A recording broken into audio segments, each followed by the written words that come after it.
Welcome back to the Carolina Beat. I'm Chad Greenhill at CPMedSpa Laser and Skin, and I'm here with Juliana Norris Monroe, and we are going to talk today about the human hair, it looks like. Hi, Juliana. How are you? Hey, Chad. I'm great. How are you? So, I'm doing great. So, what are we going to talk about here? Well, do you have any hair that you don't want? Absolutely. I'm a big fan. Like your arms? Yeah, sure, Okay. sure. Hair removal. So we're going to talk about the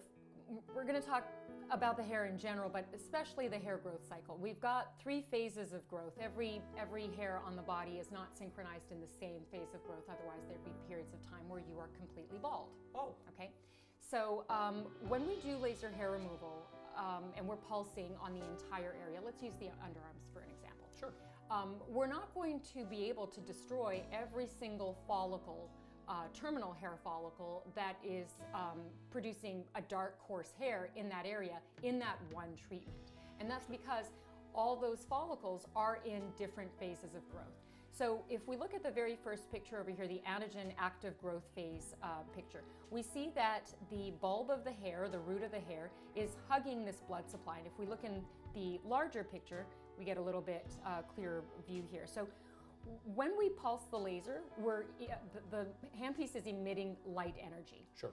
And via a way cool, to me, process, we're basically conducting or radiating that energy. And when we're hitting the melanin, the dark brown pigment in the root, the melanin is absorbing the laser's energy and converting it to heat. Okay, and it's in that conversion to heat that we get the destructive property of laser hair removal.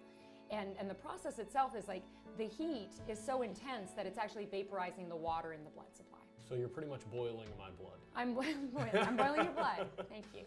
I'm boiling your blood. But so we've got, this area, let's say the underarm area, and what happens in one session?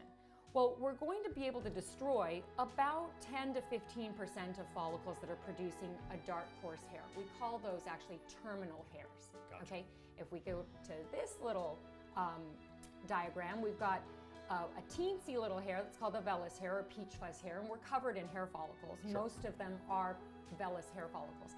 And then we've got the terminal hair follicle that's much, much larger, and as a result, the hair is darker and it is coarser.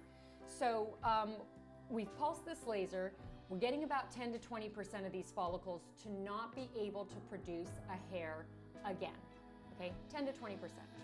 So which leads me to the question of how often can we do this if we're only getting 10% each time? Right. So the way I like to treat is, for the first 3 sessions, we're kind of doing a shock and awe type of situation, and I have my clients come in every 4 weeks for the first 3 times. Then we push it to about 6 weeks, then we come back to 4, and we're kind of, we're working not just with what the client sees returning, but also with how often they find themselves shaving, or what textured hairs are Sure. still left. I mean, if we're doing, let's say we're doing, the face. Right. You're going to have a stubble still remaining, like coarse, really coarse hair, Sure. still remaining even after the 3 sessions. So we kind of go back and forth a little bit over there, but really want to make sure we understand. We've got some vellus hair, we got the peach fuzz. Laser can't get that most often.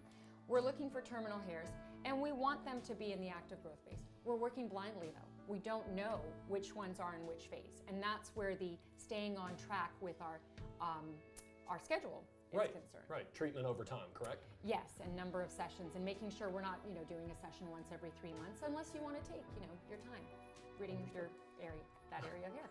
Understood. So is there anything else that you want to go over with us today to kind of teach people if they were going in different parts of the body, or maybe a number of treatments? Yes, sun exposure. I always want to remind our clients that laser hair removal and sun exposure don't mix. So winter time, the fall is the best time to be doing, to be starting a treatment.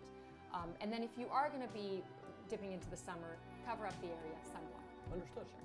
Visit cpmedspa.com for more details today.